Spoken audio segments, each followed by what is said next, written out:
तो कहानी शुरू होती है सोफी और नोलन को दिखाते हुए। नोलन एक मैगजीन में फूड राइटर है और इस मरतबा उसे नया टॉपिक दिया गया है कि पहले के लोग फूड कैसे इकट्ठा करते थे, यानी उसे हंटिंग और गैदरिंग के ऊपर आर्टिकल लिखना था जिसमें वो यही एक्सप्लेन करता और उसमें वो यही एक्सप्लेन कर सकता था कि ये काम उस वक्त के लोगों के लिए कितना मुश्किल होता होगा। इस सब के बारे में वो उसी वक्त लिख पाता जब उसके पास अपना एक्सपीरियंस होता। तो फिर क्या था, वो डिसाइड करता है कि वो खुद हंटिंग करेगा, लेकिन हंटिंग का उसे पहले कुछ भी पता नहीं। इसी सिलसिले में वो सोफी को लेकर सोफी के गांव आया है। सोफी की ग्रैंडपा एक हंटर थे और सोफी को भी बहुत अच्छी हंटिंग आती थी, लेकिन कई साल पहले सोफी ने हंटिंग करना छोड़ दिया था, जिसकी रीजन वो बताती है कि एक मरतबा जब वो हंटिंग करने गई तो उसने हिरन की आंखों में देख लिया। उसकी मासूमियत देखकर सोफी के अंदर हिम्मत नहीं हुई उसे मारने की। उस दिन के बाद से आज तक ना तो उसने कभी शिकार किया और फिर ना ही कभी नॉनवेज खाया। और आज काफी सालों बाद वो नोलन के लिए दोबारा यहाँ आई थी, क्योंकि नोलन उसका फियांसी था। शिकार करने के लिए तो दिल उसका अभी भी नहीं मानता, लेकिन नोलन की हेल्प करने के लिए वो अपने बचपन के दोस्त काइल को बुला लेती है।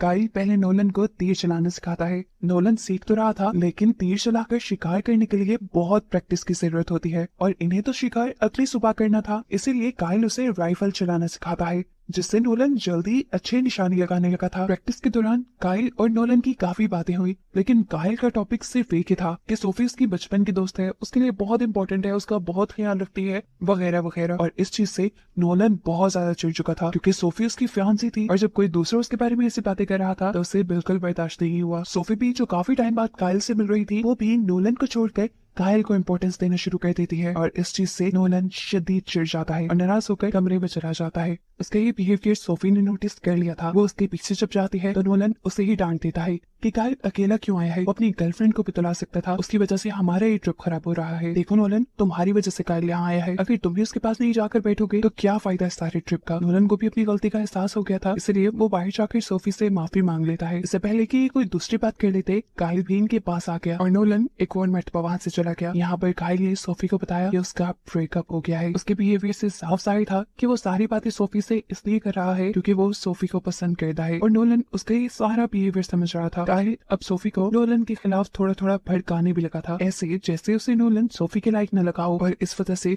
अब सोफी के दिल में भी ऊट पटांग के ख्यालात आने लगे। खैर, अब सुबह हुई तो हमने देखा कि काइल और नोलन अकेले ही जंगल की तरफ निकल रहे थे शिकार के लिए। यहाँ सोफी ने काइल की जेब में गुड लक के तौर पे एक बुलेट रखी और फिर ये दोनों जंगल के लिए निकल गए। अब थोड़ी ही दूर जाने पर इनके सामने एक हिरन भी आ गई। काइल ने नोलन से कहा, अच्छा मौका है, इसे मार दो। नोलन